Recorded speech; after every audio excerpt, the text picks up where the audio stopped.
सुमन गायत्री के चैनल पर आप सभी का स्वागत है। हम लोग शिव चर्चा का गीत गाने जा रहे हैं। आप लोग लाइक कीजिए, सब्सक्राइब कीजिए। हम लोग का वीडियो अच्छी लगे शेयर कमेंट कीजिए, गलती को क्षमा कीजिए। पूरा वीडियो देखिएगा, लाइक और सब्सक्राइब करना न भूलें। हम लोग को चैनल को आप लोग आगे बढ़ाइए। हम लोग तो मेहनत कर ही रहे हैं, थोड़ा थोड़ा आप भी लोग मेहनत कर दीजिए, बता दीजिए। कौन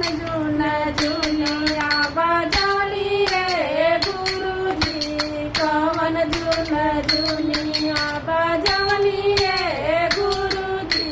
कौन जुनिया, कौन जुनिया, कौन जुनिया, कौन जुनी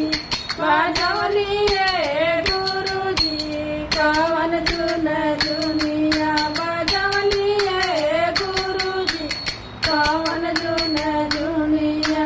गलवा में शोभा गुर के सारा फेंक मालवा, गलवा में शोभा गुर के सारा फेंक मालवा, कानवा में चुरा के बलवाए गुरुजी, कौन जुनिया बजावनी है गुरुजी, कौन जुनिया बजावनी है गुरुजी, कौन जुनिया, कौन जुनिया, कौन जुनिया,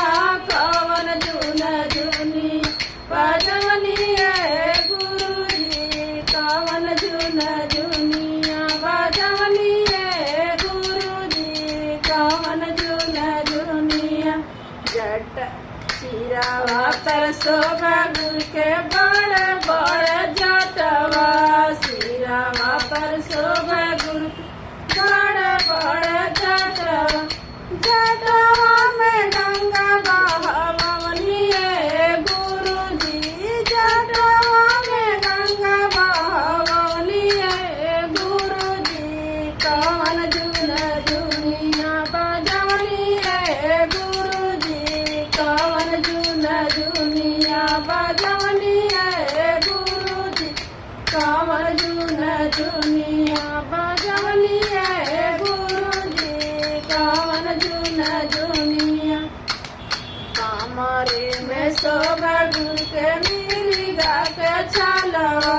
कमरे में शोभा गुर के मिर्गा के छलवा, अरे आंगे आंगे भाभूति रमवनी है गुरुजी, अरे आंगे आंगे भाभूति रमवनी है